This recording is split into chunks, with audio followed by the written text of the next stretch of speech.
پیغمبر نے فرمایا حق علی کے ساتھ ہے اور علی حق کے ساتھ. ہر لفظ کا ایک متضاد لفظ ہوتا ہے. مثلا گرمی سردی، مولا آپ کو سلامت رکھے، یہی حق کے مجلس ہے کہ جس طرح سے آپ میرا ساتھ دیں. اندھیرا اجالا. ویسے ایک آف دی ریکارڈ بھی ہے مومن چپ، یہ بالکل پٹھا لفظ، تھوڑے سے بلندے آ سمجھنا، کیونکہ علی کا شیعہ روزے سے کبھی نہیں گھبراتا. ہم روزہ رکھتے بھی ہیں، روزہ بناتے بھی ہیں، روزہ چومتے بھی ہیں، روزے پہ جاتے بھی.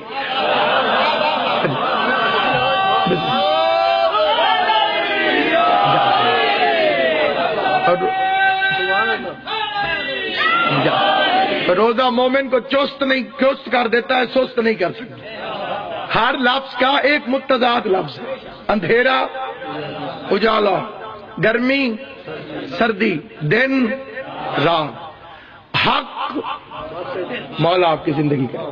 اتنا خوبصورت فیصلہ آپ نے فرما دیا کہ میں سمجھتا ہوں کہ تقریر اب میں جو بعد میں کروں گا وہ نہ بھی کروں تو آپ نے مکمل کر.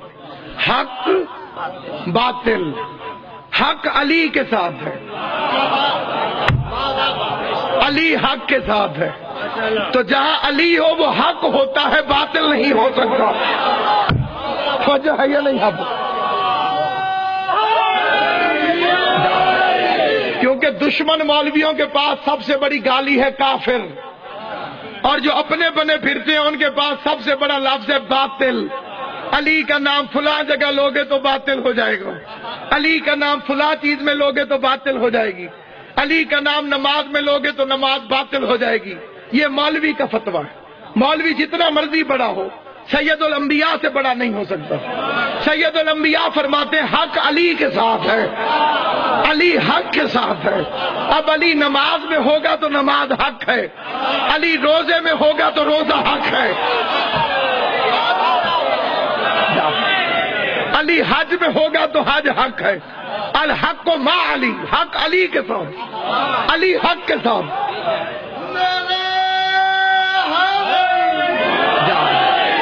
میں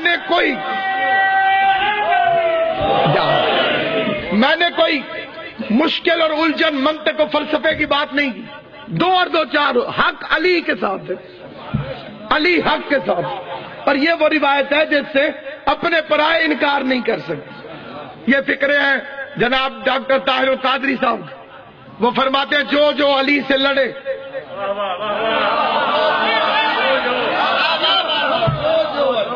جو جو علی سے لڑے، وہ فرماتے ہیں کہ ہم انہیں برا نہیں کہہ سکتے. انہی کا فکرہ پڑھو کہ جو جو علی سے لڑے ہم انہیں برا نہیں کہہ سکتے، کیونکہ یا وہ صحابی تھے یا ام المومنین تھی. پھر فرماتے ہیں لیکن ہم انہیں حق پر بھی نہیں کہہ سکتے، کیونکہ پیغمبر نے فرمایا ہے کہ حق ہمیشہ علی کے ساتھ.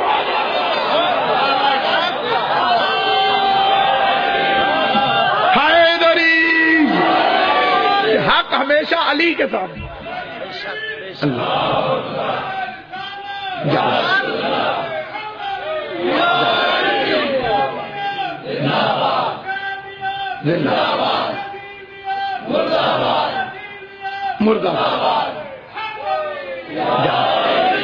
اور اب میں سمجھتا ہوں کہ پوری دنیا میں مخلوقات میں جو اللہ کے بعد سب سے بڑا ذاکر ہے وہ پیغمبر ہے. پہلا ذاکر اللہ ہے، اور جو دوسرا سب سے بڑا ذاکر ہے وہ میرا نبی ہے. اور مخلوق میں پیغمبر سے زیادہ علی کے اچھے فضائل کوئی پڑھ ہی نہیں سکتا. ہم جتنا مولا علی سے عشق کریں تو ہم اسی فکرے پہ رک جائیں گے کہ حق علی کے ساتھ ہے، علی حق کے ساتھ. لیکن نبی فرماتے ہیں اللہم ادرا الحق حیثما دار علی، خدایا حق کو ادھر موڑ دے جدھر علی جائے. امام زمان آپ کو سلامت ہے. میں چھوٹے بچوں سے کہتا ہوں یہ فکرہ توجہ سے سنیں اور اپنی گھٹی میں شامل کریں. خدایا حق کو ادھر موڑ جدھر علی جائے. یہ نہیں فرمایا کہ علی کو ادھر موڑ جدھر حق ہو. آئیں بسم اللہ تشریف. یہ نہیں فرمایا کہ علی کو ادھر موڑ جدھر حق ہو. فرمایا خدایا حق کو ادھر موڑ. ایک مل کے صلوات پڑھ لیں سیدزادے کی آمد بلند صلی اللہ علیہ محمد قبلہ نسیم عباس صاحب سرکار کل ایمان جب زبان کا نعرہ حیدری حق کو ادھر موڑ جدھر علی جو ہے. تو اب میں شاعری کے کنارے سے کام لیتے ہوئے ایک فکر عرض کرنا چاہتا ہوں. پتہ چلتا ہے کہ پیغمبر کو حق پر اتنا اعتماد نہیں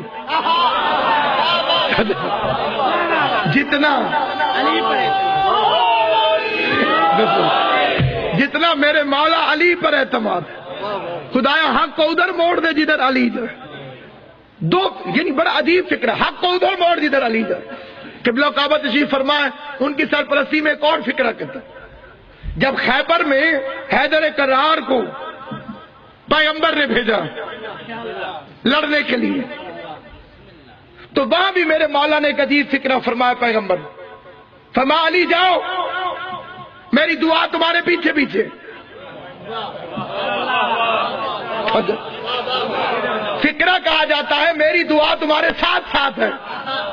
پیغمبر فرماتے پیچھے پیچھے. اگر فرماتے ساتھ ساتھ ہے تو آج دنیا کہتی کیسے نہ علی جیتتا. نبی کی دعا جو ساتھ تھی. فرما جاؤ میری دعا تمہارے پیچھے پیچھے. اور اتنے فضائل پڑے میرے مولا کے. اب یہاں پر ایک فکرہ اور عرض کرتا ہوں. جتنے علوم ہیں اللہ نے سارے کے سارے پیغمبر کو عطا فرمائے اور اس انداز سے عطا فرمائے کہ خلق کرنے سے پہلے پیغمبر کو علم عطا فرمائے. اور گواہ ہے سورہ مبارک رحمان. 5ویں امام سے ایک بندے نے آ کر سوال کیا. ایک صلوات پڑھ لیں امام محمد باقر رضی اللہ.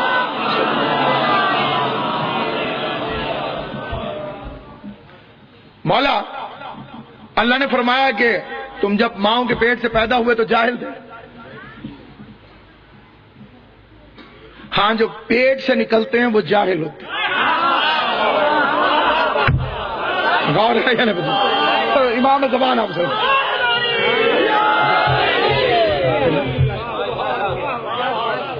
دنیا میں جتنا مولوی کوئی جتنا مرضی کہے کہ دعویٰ علم کرے اور اپنے دعویٰ علم کے ساتھ اپنے مریدوں کو تو متاثر کر سکتا ہے, علی کے مریدوں کو متاثر نہیں کر سکتا, علی کے غلاموں کو متاثر نہیں کر سکتا. ان کی خلقت ہماری طرح نہیں ہے. جو کہے گا کہ ہماری طرح ہے اسے پہلے قرآن کا انکار کرنا پڑے گا, اور قرآن کا انکار کرنے والا جتنا بڑا مولوی کیوں نہ ہو کافر ہو جاتا. مثلا اللہ نے ایک عمر کی حد مقرر کی ہے, اس کے بعد پیزا پر جی ماں نہیں بن سکتی, باپ نہیں بن سکتی. ابراہیم 90 سال کے تھے اور سارا علیہ السلام یائسہ ہو چکی تھی. یہ دو لفظ ہیں, اس کا مطلب ہے مایوس ہو جانا. اگر کوئی ماں بننے والی ہو تو وہ کہتے ہیں امید سے ہے, اور جو ماں بننے کی عمر سے آگے نکل جائے اس کو کہتے ہیں یائسہ. اپنی مرضی سے اپنی مرضی کے کسی بھی مجتہد کی توضیح المسائل اٹھا کے دیکھیں, اس میں سید دادی کی عمر لکھی ہوئی ہے یائسہ ہونے کی 60 سال, اور غیر سادات کی بیویوں کی لکھی ہوئی ہے 50 سال. ایک جیسی ہے تو فطرت نے 10 سال کا فرق کیوں رکھا؟ توجہ ہے یا نہیں آپ؟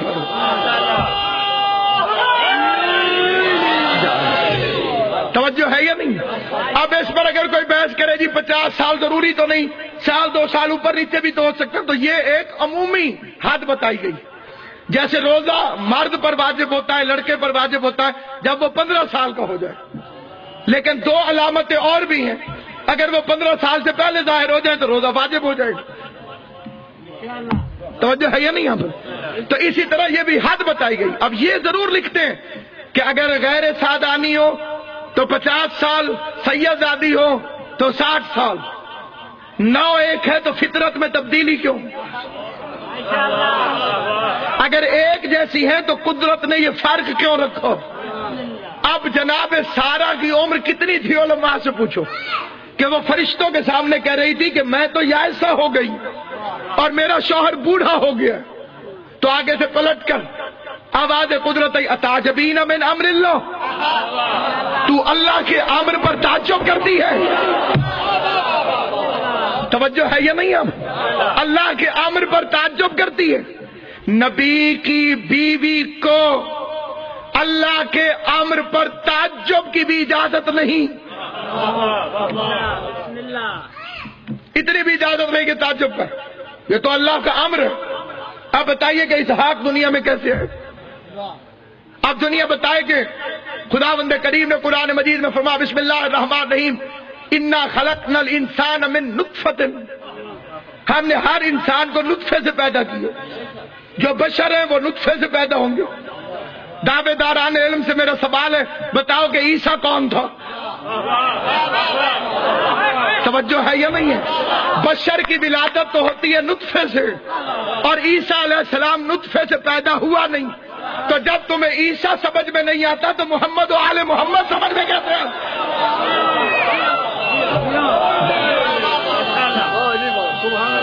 بسم اللہ۔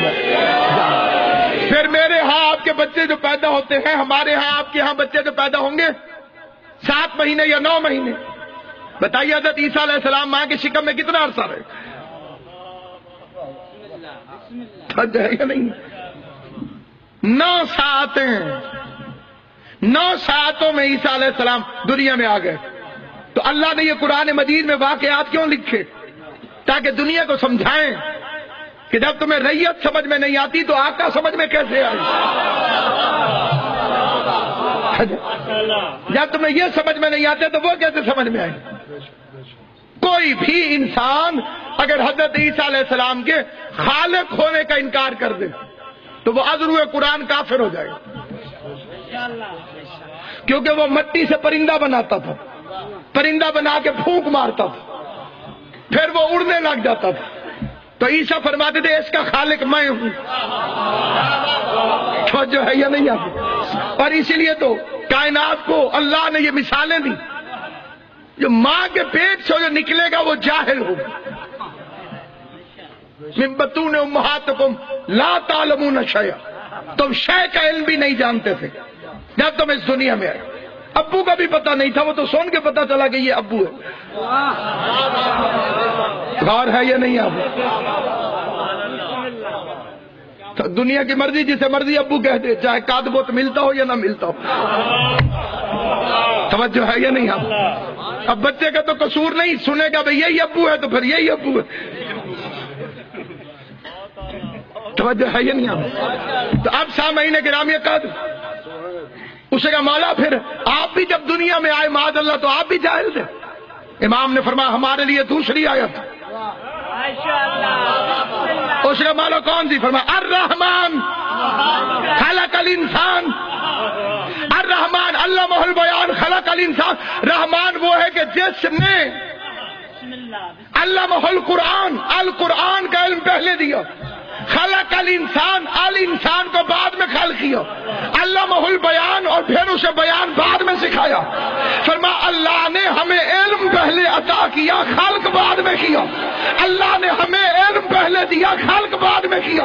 اللہ نے ہمیں علم پہلے دیا، خلق بعد میں کیا۔ بندے نے کہا مولا کیا ہوتا اگر اللہ آپ کو خلق پہلے کر دیتا اور علم بعد میں دے دیتا؟ خلق پہلے کر لیتا، علم بعد میں دے دیتا۔ اس نے علم پہلے دیا، خلق بعد میں کیوں کیا؟ فرمایا اللہ اگر ہمیں خلق کرنے کے بعد علم دیتا تو تمہیں یہ پوچھنے کا حق ہو جاتا کہ ہم کتنی دیر جاہل رہے۔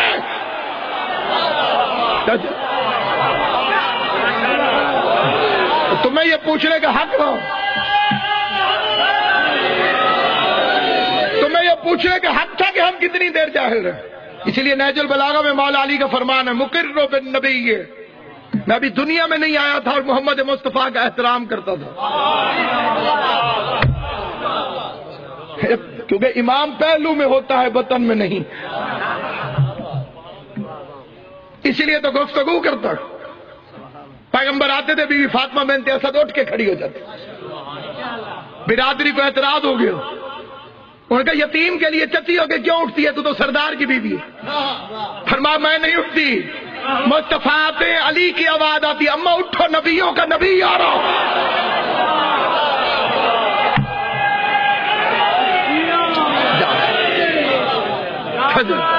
بسم اللہ۔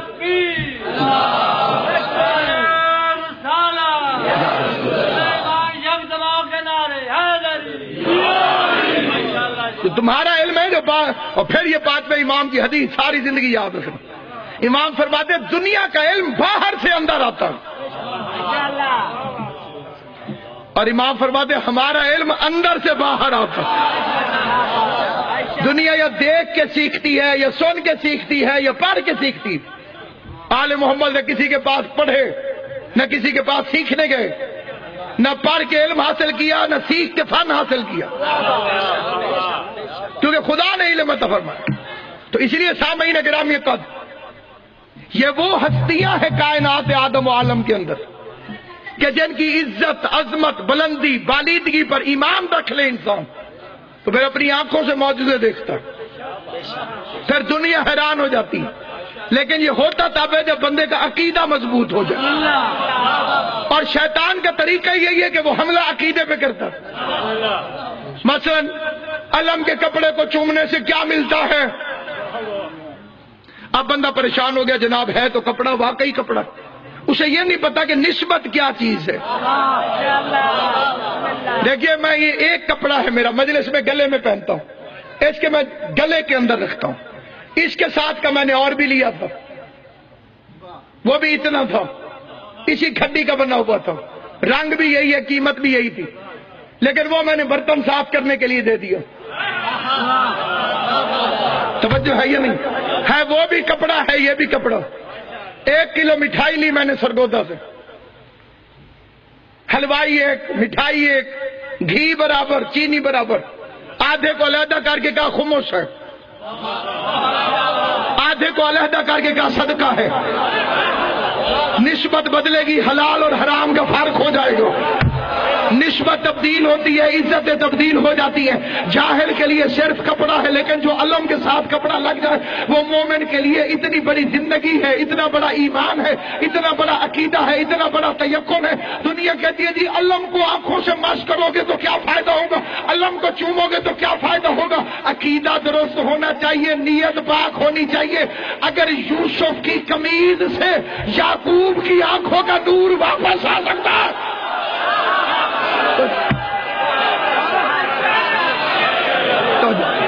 آل محمد آپ کو سب بسم اللہ۔ حضرت یعقوب علیہ السلام کے پاس کیا آیا تھا؟ قمیض، اور قمیض کپڑے کی، وہ آنکھوں سے لگائی، جی زری کو مس کرتے ہیں، پہلا فتویٰ فطرت پر لگاؤ۔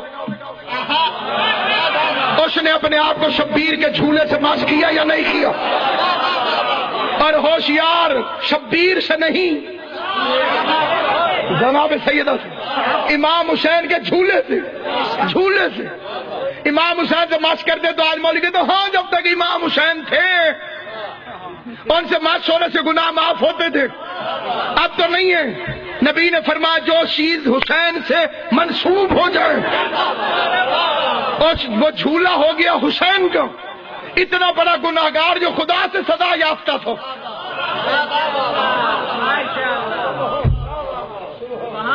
میں بجلی گرے انسان تو نہیں بچتا، موسیٰ کیوں بچ گئے؟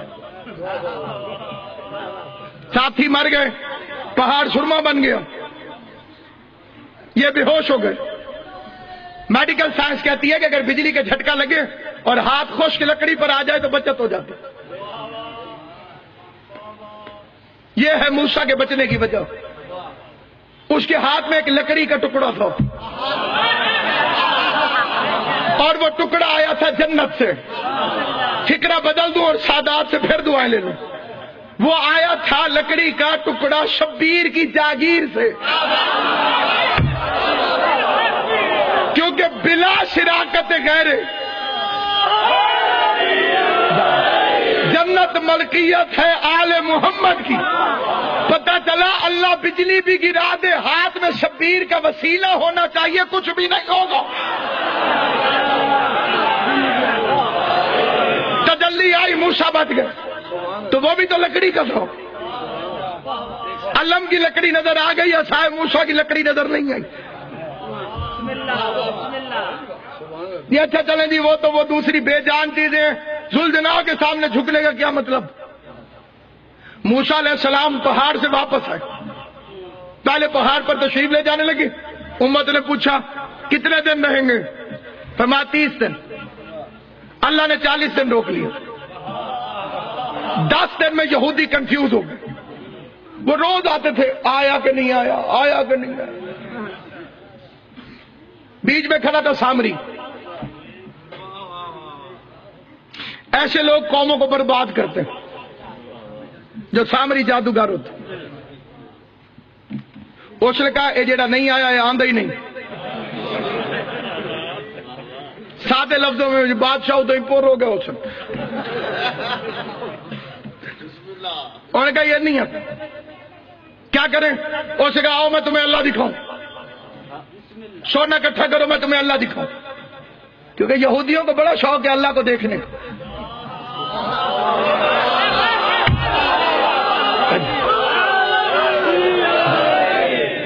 انہیں بڑا شوق ہے اللہ کو دیکھیں کسی طرح. یہودیوں کو بڑا شوق ہے. اب انہیں سونا دینا شروع کر دیا. انہیں سونے سے بچڑا بنایا, گاؤں شالہ بنایا, بچڑا بنایا. کتنے دن ہادی غائب رہا, 10 دن. آپ کے فضائل میں فکرہ پڑتا ہوں. جو ہادی کی غیبت کو 10 دن بھی برداشت نہ کر سکے وہ یہودی ہوتا ہے, اور جو 1200 سال سے انتظار کر رہا وہ علی کا شیعہ ہوتا ہے.